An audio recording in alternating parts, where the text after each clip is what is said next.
के ड्रोन टूटने लायक ही हैं, बहुत जल्दी उनको बर्बाद किया जाएगा। हमारे साथ आप भी बने रहिए, हमारे साथ पूरा पैनल है। नासिर, एक बड़ी खबर पहले बताएंगे। गुजरात के कच्छ में कई ड्रोन दिखाई दिए हैं, ये आपको बता दें। सभी ड्रोन को आसमान में मार गिराया गया है। इस वक्त की बड़ी खबर आपको बता दें, गुजरात के कच्छ भाग में, कच्छ रीजन में ड्रोन दिखाए गए और सभी ड्रोन्स को मार गिराया गया है। आसमान में ही उनको मार गिराया गया है। नासिर, हमारे साथ और जानकारी देने के लिए अनुज माथुर जी हैं, रजाक बलोच साहब भी हमारे साथ हैं, सभी इस वक्त मौजूद हैं। नासिर, फिर से वही स्थिति हुई है। कुछ पल तो ऐसा लगा था खत्म हो गई लड़ाई, जिनकी छुट्टियां कैंसिल हुई थी फौज में, पुलिस में, एडमिनिस्ट्रेशन में, गवर्नमेंट में, हर कोई ये सोच रहा था कि चलिए अब थोड़ी शांति बहाल होगी। ये जो मजहब की लड़ाई आगे लेकर चल रहा था आसिम मुनीर, वो खत्म हो गई। लेकिन जैसे माथुर साहब ने कहा, पहली बात तो आसिम मुनीर से वहां पर हुई, उसके बाद फिर बाकी को यहां पर कंसिडरेशन में लिया गया होगा। क्या स्थिति लाइव अपडेट्स के साथ और रिएक्शन आम जनता का, सारी बातें समझाइए। बिल्कुल, देखिए मैं इस वक्त लाल चौक पे मौजूद हूँ। यहाँ की तस्वीरें मैं पहले आपको दिखाना चाहूंगा। यहाँ की तस्वीरें अगर आप देखेंगे तो पूरा लाल चौक जो है बंद किया गया है, शॉप्स बंद किए गए हैं, सड़कों पे ट्रैफिक जो है वो गायब है। और उसके साथ साथ आपने आसिम मुनीर की बात की, तो आसिम मुनीर का जो दोगलापन है वो बिल्कुल दुनिया के सामने आया। पहले जब उनसे बात हुई तो वो उस चीज पे एग्री हुए थे कि अब कोई चीज पर उल्लंघन नहीं होगा। अब दोनों मुल्क जो है, पहले पाकिस्तान चुप करके बैठेगा, लेकिन उसके बाद बात कुछ और कह रहे हैं, करते कुछ और है। ये दोगलापन जो है पाकिस्तान का हमने 1947 से देखा। चाहे अली मोहम्मद जिन्ना की बात करें, जनरल परवेज मुशर्रफ की बात करें, जनरल बाजवा की बात कर रही है, आसिम मुनीर की बात कर रही है, सब मुल्ले जो है वो कहते हैं कुछ और है, करते कुछ और है। ये मुंह पे राम राम बगल में छोरा, इनका यही काम है कि अगर इन्होंने ये चीज बंद की तो आतंकवाद की दुकानें वहां पे बंद हो जाएगी। पाकिस्तान जो है वो बिल्कुल भिखारी बन के होगा, जो भिखारिस्तान है जो हमने लगातार 1947 से देखा। दूसरे मुल्कों में भीख मांगने जाता था आतंकवाद को बढ़ावा देने के लिए। और आज भी वही तस्वीरें जो है पाकिस्तान से हमें साफ दिखाई दे रही है कि कैसे पाकिस्तान जो है दोगला पॉलिसी जो है वो अपना रहा है, कहीं ना कहीं अपने फायदे के लिए, अपने आतंकी संगठनों को बैक सपोर्ट करने के लिए। फिर से सीजफायर उल्लंघन जो है कश्मीर से लेकर जम्मू तक कोने कोने में किया गया है। चाहे सफकवारा की बात करें, चाहे हम बारामूला की बात करें, उड़ी की बात करें, अखनूर की बात करें, सांबा की बात करें, उधमपुर की बात करें, श्रीनगर की बात करें, पटन की बात करें, बारामूला की बात करें, गुलमर्ग की बात करें, चारों तरफ जो है पूरा एक तो ड्रोन अटैक्स जो है हमें श्रीनगर में देखने को back to back massive Nasir, आप बने रहिए। एक दुखद खबर मैं कहूंगा इसको, ये आ रही है, बड़ी खबर भी बता दें आपको दर्शकों। आरएसपुरा से इस वक्त की सबसे बड़ी खबर लेकिन दुखद खबर, क्रॉस बॉर्डर फायरिंग में हमारा एक वीर जवान शहीद हो गया है। बहुत बुरी खबर है, बहुत बुरा लगा ये सुन के भी कि भाई आरएसपुरा से इस वक्त की सबसे बड़ी खबर में कि क्रॉस बॉर्डर जो फायरिंग हुई है, क्या होता है सीज फायर वायलेशन को ना मानना। हमारे जवान अपनी जान गंवाते हैं, शहादत हासिल करते हैं इस नापाक पाकिस्तान की वजह से। क्रॉस बॉर्डर फायरिंग में हमारे एक वीर जवान ने शहादत हासिल की है। सेना हमारे लिए जो अपनी जान न्योछावर करती है, जो लड़ती है हमारे लिए, गोलियां खाती है अपने सीने पर। और इस आसिम मुनीर की सेना को ना छठी का दूध याद दिला दिया हमारी सेना ने, ना घुस के मारा, ना इसकी गर्दन काटी, तो नाम बदल दिया जाएगा। ये अब वक्त आ गया है, बिल्कुल सही वक्त आ गया है। ये सीज फायर वायलेशन इन्होंने किया है। हमारे पास और भी बड़े बड़े मिसाइल हैं, और भी बड़े बड़े गोला बारूद हैं, जिसका इस्तेमाल अब हमें करना चाहिए। ब्रेकिंग न्यूज मैंने बताई, हमारा वीर जवान शहीद हुआ।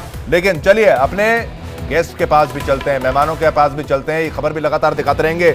माथुर साहब के पास एक बार फिर से मैं जाने का प्रयास करूंगा। रजाक बलोच साहब भी मेरे साथ हैं।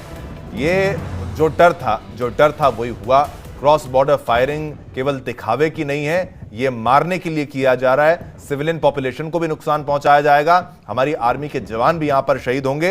ये नंबर्स बढ़ सकते हैं। ये बेहद खतरनाक स्थिति माथुर साहब, इसको अब एस्केलेशन के लैडर पर कहां देखा जाए। एस्केलेशन के लैडर को चढ़ के ये मूर्ख उतर गए थे नीचे और ये फिर सीढ़ी चढ़ने लगे। देखिए, एक तो मेरे को ये जो नासिर की आवाज सुनाई नहीं दी थी, तो मैं समझा नहीं उन्होंने क्या बताया है, लेकिन उसको हम छोड़ते हैं। मैं आपको बताना याद दिलाना चाहता हूं कि 16 दिसंबर 1971 को सीज फायर हो गया था, लड़ाई बंद हो गई थी, सरेंडर हो गया था 93,000 लोगों का। उसके बाद भी 18, 20, 21 तारीख तक लड़ाइयां चलती रही, छोटी मोटी, क्योंकि जब ये परकुलेट होता है नीचे हुक्म। हालांकि आजकल टेक्नोलॉजी इतनी ज्यादा एडवांस्ड है कि ज्यादा देर नहीं लगेगी हुक्म को नीचे आने में, लेकिन वो हमला वहां पर बड़े हथियारों से नहीं हो रहा, लड़ाई हो रही थी।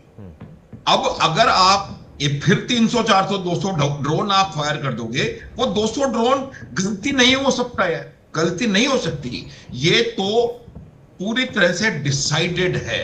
और ये बात निश्चित है कि मुझे लग रहा है कि मुनीर साहब भले ही मान गए हों, उनकी बाकी बची हुई सेना ने नहीं माना है। और कहीं ना कहीं हो सकता है मुनीर साहब को भी इन्होंने एडजस्ट कर दिया हो, थोड़े कल का पता लगे कि उनकी जब नमाज जनाजा हो रही है तो ये आप समझ लें कि ये उनकी आर्मी जो है उनके हाथ से निकल गई है। ये रेडिकलाइज्ड आर्मी है, मैं आपको कई दफा आपके चैनल पे बता चुका हूं। और ये बहुत जबरदस्त, और ये जो violence of a radical mind ना, ये एक ऐसी चीज होती है जिसको कि निकाला नहीं जा सकता। वायलेंस जो आपको बच्चे को जन्म के कुछ दिनों बाद से आप उसको पढ़ाना शुरू कर देते हो कि उसको मारो, आपके अलावा कोई जिंदा नहीं रह सकता, ये वो, उसके दिमाग से वायलेंस आप कैसे निकालेंगे? और जब ऐसी चीज सैनिकों में आ जाती है, वो जो उनका chief of the army staff था, वो धर्म की बात करता था, जब भी अपने जवानों से भी बात कर रहा है, आपने दिखाए हैं कई इनके वीडियोस, वो उनको अल्लाह का ये दे रहा है कि वो फलाना ढकाना, वो मोटिवेशन करने का तरीका नहीं है। वो लोगों को उसको रेडिकलाइज करने का विषय तरीका है। और रेडिकलाइज करने का उसको एकमात्र उद्देश्य, क्योंकि आप उसका बैकग्राउंड देखिए, वो कहाँ का पढ़ा हुआ है वो देखिए, उसके पिताश्री क्या थे वो देखिए। बिल्कुल। जो जियाउल हक थे वो भी जलंधर की बर्थ है उनकी, I hope you know it. फिर भी उन्होंने किस प्रकार से किया। तो ये तमाम चीजें जो हैं, वो मेरा मानना है कि ये आर्मी बहुत ज्यादा रेडिकलाइज हो गई है। और एक मिनट के लिए माथुर साहब, ये वो हमारा वीर जवान है जिसने शहादत को हासिल किया, जो शहीद हुआ ये क्रॉस बॉर्डर फायरिंग में, हमारा बीएसएफ का ये जवान।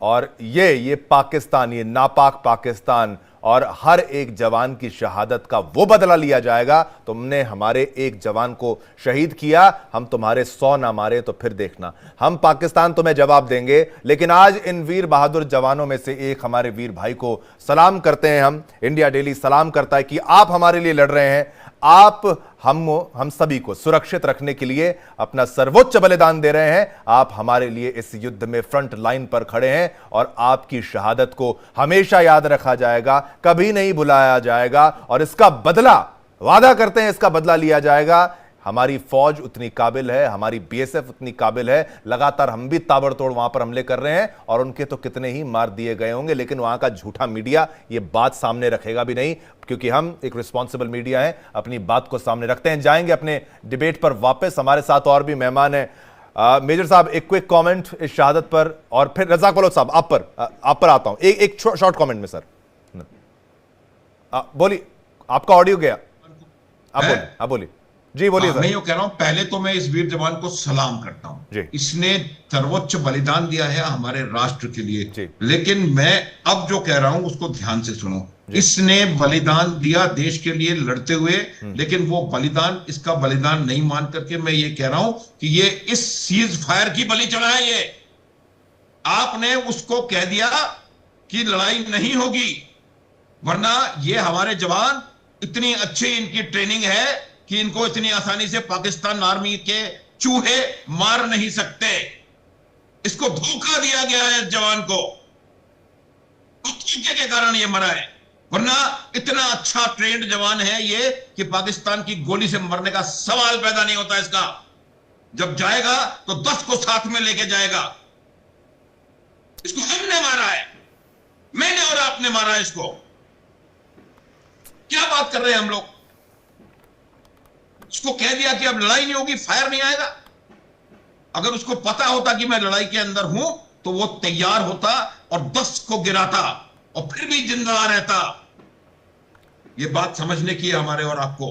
बिल्कुल बिल्कुल बिल्कुल बिल्कुल आपकी बात से बिल्कुल वाकिफ हूं और बिल्कुल भी उसका विरोध नहीं कर रहा, क्योंकि ये सत्य है। ये धोखा जो पाकिस्तान ने दिया था, ऑफ गार्ड करने का जो प्रयास किया गया था, मुझे लगता है ये भी, इन शब्द में वो गलत इस्तेमाल नहीं करना चाहूंगा, लेकिन पाकिस्तानी सोच इतनी घटिया है, इतने निचलतम स्तर के ये कीड़े मकोड़े हैं, ये हर उस निचली हरकत को करेंगे ताकि ये जीत पाएं। ये जीत बिल्कुल भी नहीं पाएंगे। इन्होंने सीज फायर के मौके का भी गलत इस्तेमाल किया। और जैसा कि माथुर साहब कह रहे थे कि पिछली बार 71 में भी जब सीज फायर हुआ था, कुछ दिन आगे भी गोलीबारी हुई थी, लेकिन इस लेवल पर नहीं। इतने ज्यादा ड्रोन, मुझे यह लगता है क्या पता ये उनके प्लान में था आज करना, लेकिन जो सीज फायर हुआ था उसका झटका उनको लगा था, फिर भी उन्होंने कहा नहीं चलिए ये आखिरी एक बार बैच हम यहां पर भेजते हैं भारत की तरफ। रज़ाक बलोच साहब भी हमारे साथ इस वक्त हैं। रज़ाक बलोच साहब, बिल्कुल आप अपनी बात को रखिए। देखिए साहब, मैं जो है माथुर साहब के बिल्कुल बातों से सहमत हूँ कि ये जो हमारे खूबसूरत नौजवान जो शहीद हुए हैं बॉर्डर के ऊपर, ये इनके धोखाबाजी की वजह से शहीद हुए हैं। ये धोखेबाज कौम है। ये आपको जो है ना सामने सामने ये बहादुरों की तरह ना हमारे पास बलूचिस्तान में लड़ते हैं और ना ये बॉर्डर में लड़ेंगे। आपको धोखा दे के ये सब इस तरह की चीज़ें करते हैं। दूसरी बात ये मैं आपसे कहना चाहता हूँ कि जैसे मोदी जी ने एक ज़माने में कहा था कि अगर हम बात करें पाकिस्तान में तो किससे करें, क्योंकि कमांड एंड कंट्रोल ना किसी को मालूम नहीं है कि किसके पास है। रज़ाक साहब एक आप कंटिन्यू करिएगा, लेकिन पाकिस्तान को कैसे हम बर्बाद करेंगे, एक नजारा दिखाते हैं। यहां पर पाकिस्तान के पेशावर में धमाके हुए हैं। पेशावर एयरपोर्ट के पास धमाका हुआ है, और जैसा कि हमने पहले भी आपको बताया था इंडिया डेली में कि भारत ने जवाब देना शुरू कर दिया है। मैं आपको यहां पर ऐड ऑन करके बता दूं कि पाकिस्तान ने ड्रोन छोड़े हैं तो हमने ज्यादा ड्रोन छोड़े हैं, हमने भी ड्रोन छोड़े हैं। हो ना हो ये पेशावर में तहलका मचाने वाला हमारा ही कोई ड्रोन हो सकता है, लेकिन जब तक कंफर्म नहीं हो सकता, क्योंकि आतंकवादी बम बनाते बनाते भी मर जाते हैं, ये टेस्ट करते करते फट जाते हैं, इनकी मिसाइलें इनके वापस इन्हीं की टेरिटरी में गिर जाती हैं, इसीलिए कुछ भी भरोसा नहीं किया जा सकता। लेकिन पाकिस्तान में पेशावर में